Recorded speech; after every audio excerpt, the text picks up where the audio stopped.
Hi, my name is Walt with Applied Flow Technology. Today we're here at the Turbo Machinery and Pump Symposia, and I want to demonstrate the Waterhammer effect here with BLACOH SurgeWave and surge suppression model here. So we have a submersible pump right down here, a centrifugal pump in this tank going up, straight up into this first valve, and then it goes back down through 200 feet of this copper coil, down through this secondary downstream valve. So what we're going to be demonstrating is simulating a pump trip with this upstream valve. By closing it, instantaneously you get a low pressure wave going through the system and seeing the effects there. And then also closing this downstream valve to simulate a valve closure and seeing the high pressure waves going back and forth. So that's what we're going to be showing today.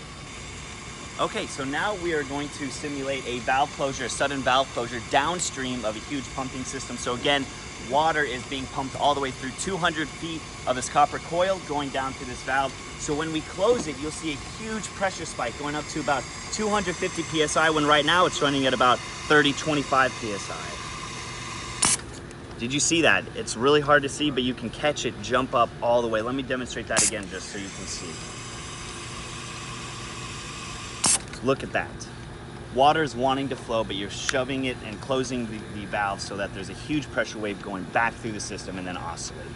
Now let's demonstrate this effect with a gas accumulator in place to be able to dampen the effects here. So with this on, again, similar to what we described with the pump trip, it'll be able to absorb energy from the system and then also supply it, so you get a much more dampened effect from closing the valve, and it's much more safe. You don't get these huge pressures. There we go. Look at that, much more stable. You don't go up to 250, you stay in that about 50 range. And there you go, that's how a gas accumulator works. And again, BLACOH is the one supplying all the hardware for this, all the machinery in place to be able to suppress all this surge phenomena and whatnot. So now we're going to be simulating the pump trip by closing the upstream valve. So if you want to come closer here, I can show you the effects. So right now, this is just the normal system flowing without any surge suppression vessel. So when I trip this pump, you'll see how low this pressure gets. Definitely hitting vacuum conditions, and you're getting a lot of this pulsating effect because you have that wave bouncing back and a high pressure wave even coming back from there.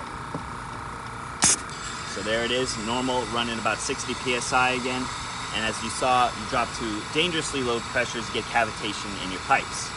So now we can show this effect with a surge suppression bladder on, a gas accumulator. What this will do is it'll supply energy to the system and also be able to absorb energy as that wave comes through, and you're going to see a much more dampened effect here. So when I trip this pump, you'll see this pressure drop, but much slower and much more smoothly, and you go down to essentially a zero pressure system without a pump operating. Thank you for joining us today. I hope you learned something with the Waterhammer effect, and I hope that if you have this as an applicable system, you go through BLACOH, supply the hardware, and I hope you all have a great day.